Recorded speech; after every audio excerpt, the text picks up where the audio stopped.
Hello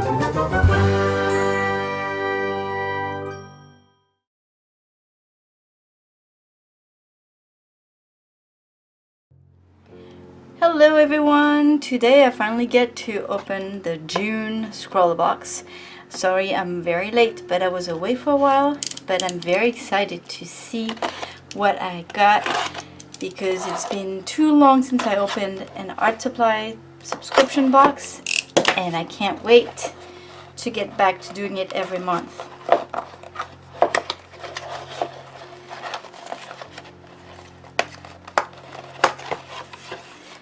So in June, we get a wham piece of candy, strawberry flavor. Ooh, this is really cool. The June artist is Loch Ness, I guess. Yes, it is Loch Ness from the UK. I really like this. It's really cool. And it comes with a piece of tracing paper and tons of stuff in here. Ooh, pencil paper. Oh, nice. There's 10 sheets. Holy cow. Wait, no.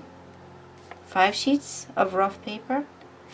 5 sheets of smooth paper. There you go. Hi, Sunshine. Sunshine has missed me so much while I was away. She keeps on begging me for hugs and being pet and all. Anyway, so let's see what this looks like. Special gift for Scrawlrbox fans in our online school to get free access to our Zentangling and coloring class. Oh, nice. It's a nice format. I like the A5 format. It's similar to, it's a little bit bigger to the 5x7 in the US. So, oh yeah, that's a little bit rougher. And that's a nice weight as well. I don't know, 220 grams. It's not bad at all. And then the smoother type is more like a Bristol kind of, it's very smooth.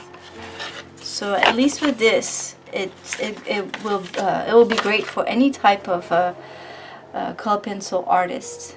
Some people like a rougher paper, and some people like smoother paper for their color pencils. I like something that's kind of in between, but it'll be interesting to try these out.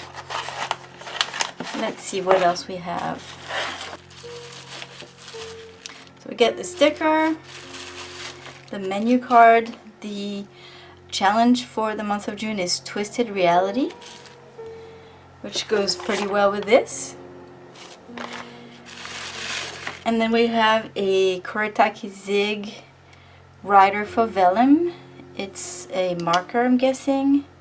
The big nib and a finer one. This one is plastic. And it's acid-free and it's archival pigment ink. And then I don't know if it's waterproof. I have to check.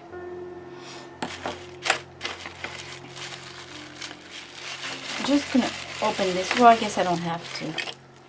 Here there's a Kuretake Zig two-way glue. Oh, interesting. I'm not sure what the two-way means. And this is acid-free as well. Huh. Glue is blue when wet, but turns clear when dry. Dual action glue pen. Wet bond, permanent. Use immediately after applying adhesive. Make bond while glue is blue. Ah, okay. Dry bond, temporary. Apply lightly and use after adhesive is dry. Make bond after glue is clear. Okay. And I guess when you do that, then you can remove it. Interesting. Let's see what the tip looks like. I think it's like a paint marker type of yeah. We'll see what I can do with this. Never seen them before. And of course, since we get some colored pencil paper, we get some colored pencils. And these are Chameleon. Oh, okay. They're the Chameleon colored pencils. So they each have a lighter and darker color, which is great for blending. That's the whole thing with the Chameleon markers and all. They make things easy for blending. So it's a nice assortment. And here we have a Faber-Castell water base. Faber-Castell. Oh, this is an eraser. Yeah, I didn't know they made one with two tips. That's really cool. I think I have a pencil with this eraser and one with this eraser. That's very nice. And this one is, oh, it's another Chameleon one.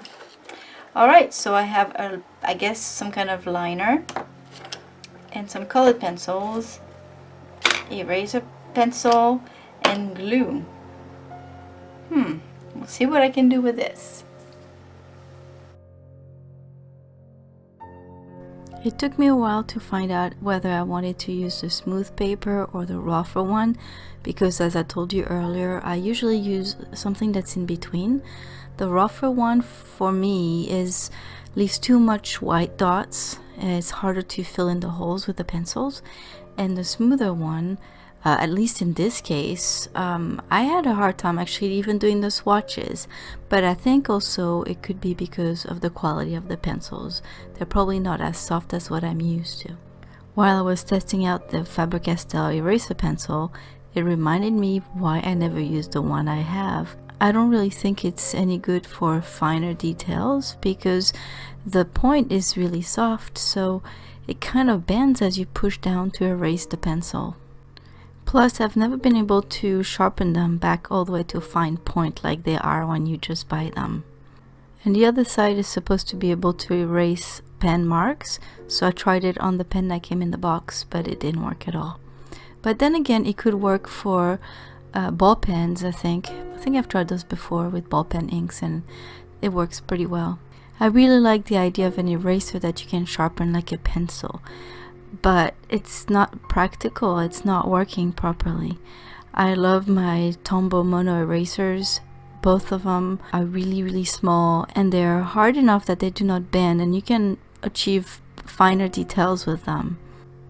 Now let's talk about the challenge. I really had no idea what to do. I didn't know how to use the glue or the tracing paper in the challenge. So as I was reading the menu card, it kind of started giving me some ideas, but I was still not quite sure. So I went on YouTube and I checked out other people's videos and it dawned on me what the challenge meant. And then I thought, ooh, how fun. What could I do? I didn't want to do something too creepy like some other artists have done, very beautifully I must add, but I wanted to do something different, and so I went on this sketchy app looking for a portrait to draw, and as I was scrolling through the photos I came across this one and I thought it was so cute. I just wanted to draw it. I thought it would look great in colored pencils. Speaking of which, they're decent pencils. They're not bad. Not my favorite for sure because I'm used to other brands. And to me, it seems like, again, like pretty much all the Chameleon products, they're good quality, but best used for coloring books, or colorist people would have a blast using these. As an artist who actually uses good quality color pencils, I won't use those for sure in my work. So they're soft enough and they blend okay, but for instance, if you like to use smooth paper like the paper that I used for my swatches, some of them like the bright pink and the pale peach, they just don't work very well on the smooth paper. I couldn't get any pigments on the paper. So yeah, I didn't like it very much, but they work just fine on the more grainy paper. And dare I talk about the practicality of those double-ended pencils? I think I shall. Okay, so you have a lighter and a darker shade on the same pencil. Seems practical enough. However, when you run out of one of the two colors, you still need to buy the full pencil with both colors on it. So further down the road, you end up with a bunch of pencils of the same color, and they're short. Think about a regular color pencil.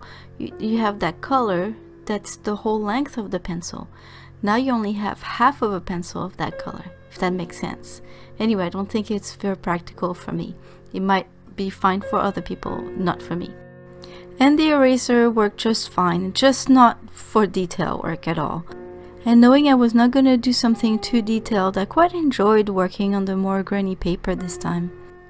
So I used a glue pen to glue the tracing paper onto my drawing paper. And I must admit, it's pretty strong glue. I think it's pretty cool because that two-way glue actually works in two ways. You can just use it as regular glue, just put it on and it's blue, and you just, while it's still blue, you just glue your things together and then it's going to dry clear. Or you can let it dry, and when it's clear you can stick something onto it, and it's not permanent. You can remove it. It's more like a tacky thing, maybe more like a post-it, I guess. And so it's for non-permanent gluing. So I think that's pretty clever. Now for the second part of my challenge, I didn't know what to do. I started drawing that little naked baby, having no plans for the second part.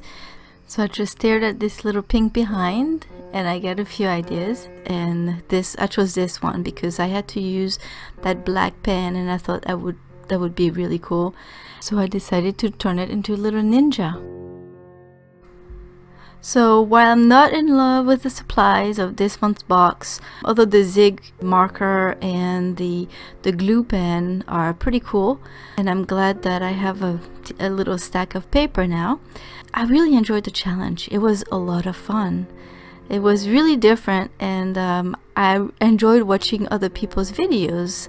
I suggest you go and do a little search on YouTube and you'll see some people came up with really cool stuff. Anyway, I hope you like what I came up with, and thank you all for watching. I've got another Scrawlrbox video coming up soon, as I'm still catching up with all the boxes that I received when I was gone. If you like what you see, remember to subscribe. And thanks again, everyone. Have a wonderful day. I'll see you soon. Bye bye.